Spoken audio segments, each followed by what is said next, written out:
देखो जी, NCERT class 8 CBSE board का हम लोग पढ़ रहे हैं। तो इसमें हम लोग कल मतलब स्टैटिस्टिक्स पढ़ रहे थे।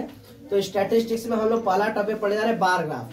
मतलब सोचा बार ग्राफ किसको कहते हैं। देखो बार ग्राफ क्या होता है कि it is a way of representation of your data.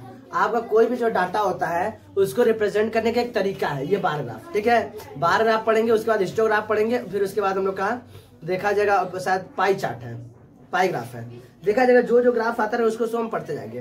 पहले बार ग्राफ देख लेते, उसके बाद बार ग्राफ समझ लेते, उसके बाद देखा जाएगा आगे जो रहेगा उसको समझ लिया जाएगा। बस समझ है।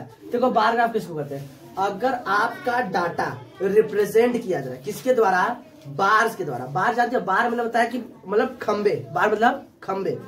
एक यूनिफॉर्म विड्थ के बार्स के द्वारा अगर आपका डाटा रिप्रेजेंट किया जा रहा है तो तब इस तरह के रिप्रेजेंटेशन डाटा क्या बोलते हैं हम लोग, बार ग्राफ बोलते हैं। क्या बोलते हैं, बार ग्राफ। बात समझ रहा है। जैसे एग्जांपल अभी देखेंगे तो बार ग्राफ डेफिनेशन लिख लोगे, a graph in which the data is represented by the bar of a uniform width. Bar कैसा होना चाहिए, यूनिफॉर्म विड्थ का होना चाहिए। ऐसा नहीं कि नीचे मोटा ऊपर पतला फिर मोटा, ऐसा नहीं। यूनिफॉर्म विड्थ का बार होना चाहिए। इस तरह से अगर डाटा रिप्रेजेंट करें तो उसके बोलते हैं हम लोग बार ग्राफ बोलते हैं। बात समझ रहा है। इसको देखो एक एग्जांपल के द्वारा समझेंगे। जैसे हम देखते हैं कि एक स्कूल है, एक स्कूल में अलग अलग दिनों में एब्सेंट स्टूडेंट मतलब प्रेजेंट बोल दो या जो भी बोल दो, प्रेजेंट स्टूडेंट का आपको यहाँ पर दिया गया कि एक स्कूल है उसमें कितने बच्चे प्रेजेंट है। तो हम जुलाई का लिखे ना, ये जुलाई मंथ का है क्योंकि मंडे को कम बच्चा है, ट्यूसडे को ज्यादा, ऐसे करके तो जुलाई मंथ में।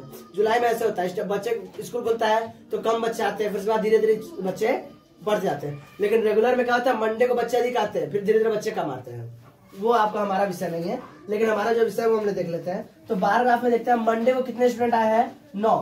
तो यहाँ पर देखिए आप लिखेंगे स्केल, क्या लिखेंगे, अच्छा इसको किस पर करते हैं, बार ग्राफ आता है, बार शीट आता है, बार ग्राफ का शीट आता है, ग्रीन कलर का अलग अलग कलर का आता है, कोई दिक्कत नहीं, आप देख लीजिए वो रख लीजिए। ठीक है, तो देखिए यहाँ पर तो ये डेज है, यहाँ पर इस तरह लिख देते हैं। देखिए ध्यान से, यहाँ पर डेज है, ये आपको रिप्रेजेंट करना होता है कि किस लाइन पर, किस लाइन पर आप किस चीज को इंडिकेट कर रहे हो। बात समझ रहा है। तो ये लाइन इंडिकेट करेगा किसको, डेज को, और ये लाइन इंडिकेट करेगा किसको, नंबर ऑफ स्टूडेंट को। इस तरह आप दिखा दीजिए, नंबर ऑफ स्टूडेंट। अच्छा ये चैप्टर ना बहुत इजी है, अगर अच्छे से समझ लो तो बहुत ज्यादा दिक्कत नहीं होगा, बहुत ज्यादा दिक्कत नहीं होगा। ये देख लेते उसके बाद हम समझते कि हम लोग बार ग्राफ पढ़ते क्यों है। अच्छा तो देखिए, हाँ देखिए इस तरह बार ग्राफ आता है, बार ग्राफ का पेपर ही आता है पूरा कॉपी। इस तरह ग्रीन कलर का बार ग्राफ आता है, इसी पर आप लोग को रिप्रेजेंट करना होता है नंबर ऑफ डाटा। हम आपको सिखा देंगे। अच्छा इसमें लाइन बने रहते तो आपको लाइन बनाने में दिक्कत नहीं होता है। लाइन उसमें पहले से क्या बनाएंगे, ग्रिड बने, ग्रिड समझ रहे हो, चौकोर लाइन बने होते हैं तो आपको रिप्रेजेंट करने में आसानी होती है। यहाँ पर तो आपको खींचना पड़ेगा ना, वहाँ पे खींचे रहते हैं पहले से, तो फटाफट लाइन खींच लो। पास में चलिए आगे देखिए। तो हम करें मंडे को कितने स्टूडेंट है, तो यहाँ पे इसके लिख लो, क्यों लिखो 1 ब्लॉक बराबर 1 बॉक्स, आपके उसमें बार ग्राफ में देखो तो बॉक्स होता है।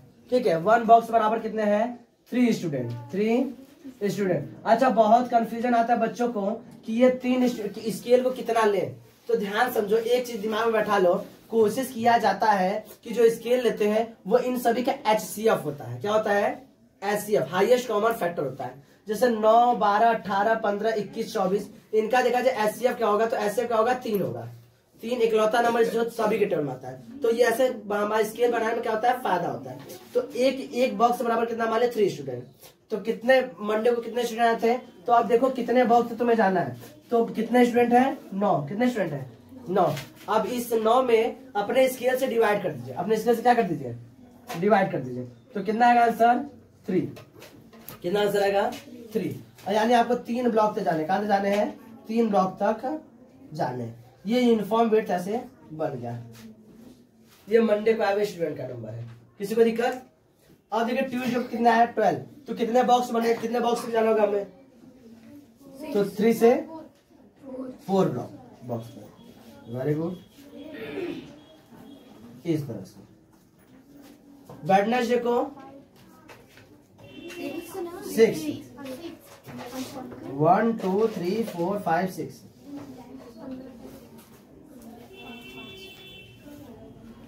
ठीक, 15 का 5, 1 2 3 4 5।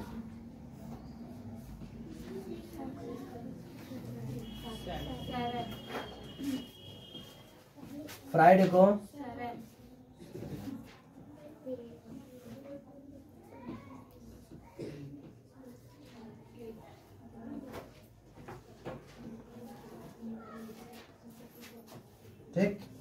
इस तरह से आपका डाटा बन के तैयार होगा। ये 3 है, 6 है, 9 है, 12 है, 15 है, 18 है, 21 और 24 है, एक और 27 है। ये सही है। इस तरह से आपका अच्छा इससे इस ग्राफ को अब हम लोग के समझ में ये नहीं आता है कि हम लोग सोचते हैं कि ग्राफ हम लोग पढ़ क्यों रहे हैं, बार ग्राफ क्यों पढ़े। देखो आप लोग कहावत सुने हो, गागर में सागर भरना, यानी कम शब्दों में अधिक से अधिक क्या कर देना, किसी के बारे में बता देना। कम शब्दों का इस्तेमाल करके अधिक से अधिक जानकारी दे देना क्या कहलाता है, इस कहावत होता है। तो यही काम इसके द्वारा होता है। देखो अगर इस डाटा को हम देखें तो हम तुमसे पूछे कि बताओ सबसे कम स्टूडेंट किस दिन आए थे, तो तुम्हें डाटा को देखना पड़ेगा सभी को। लेकिन यहाँ पर बताओ एक बार में देखो पिलर सबसे छोटा कौन है, तो कहोगे मंडे का पिलर सबसे छोटा है, मंडे को सबसे कम स्टूडेंट थे। पूछेगा सबसे अधिक स्टूडेंट किस दिन आए थे, तो बस देखो पिलर देखो कौन सा सबसे ऊंचा है, तुरंत देख के पहचान जाओगे। तो ये डाटा देखने से हमें क्या होता है, फायदा होता है। तो हमसे पूछेंगे मंडे को कितने स्टूडेंट, देखो पिलर कहाँ तक गया, अच्छा तुरंत पता चल जाएगा। ट्यूजडे को तुरंत पता चलेगा। तो ये कम शब्दों में अधिक से अधिक इन्फॉर्मेशन प्रोवाइड कर देता है कौन, हमारा ग्राफ। इसलिए हम क्या करते हैं, ग्राफ को पढ़ते हैं। ग्राफ क्या करता है, कम शब्दों में अधिक जानकारी दे देता है, इसलिए ग्राफ को पढ़ाता है। ये बार ग्राफ समझ में आया, इसको बना लोगे, ये लिख लो।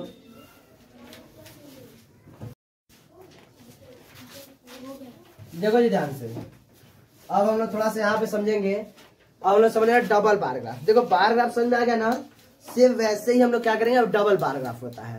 डबल बार ग्राफ में क्या करते हैं, यहाँ पर हमें दो अलग अलग क्या होंगे, डाटा दिए रहेंगे।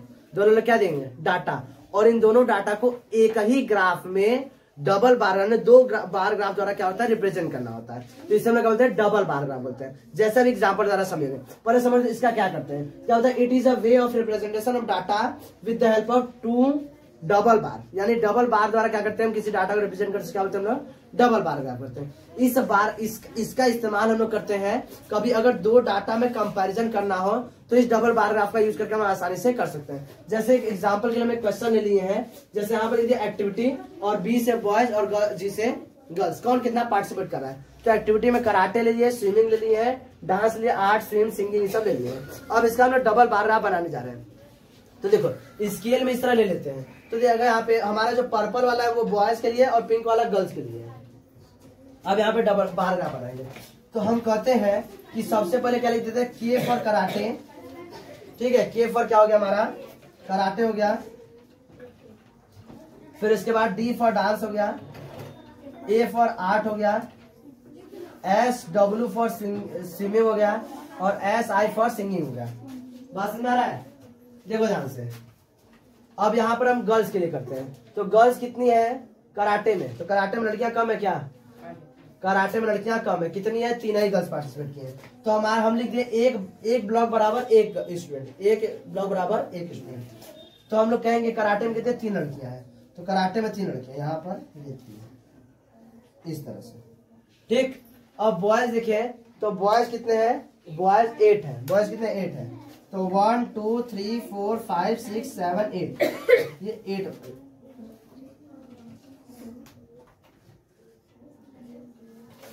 ये ठीक है, छुआ था क्या। अब देखो नेक्स्ट, अब डांस में देखते हैं। डांस में कितने हैं, डांस में गर्ल्स है 9, तो 8 के बाद ऊपर 9, ये गर्ल्स कितनी हो गई, 9 हो गई। अच्छा बॉयज कितने हैं, बॉयज 6 है, बॉयज कितने हैं, 6, तो 1 2 3 4 5 6,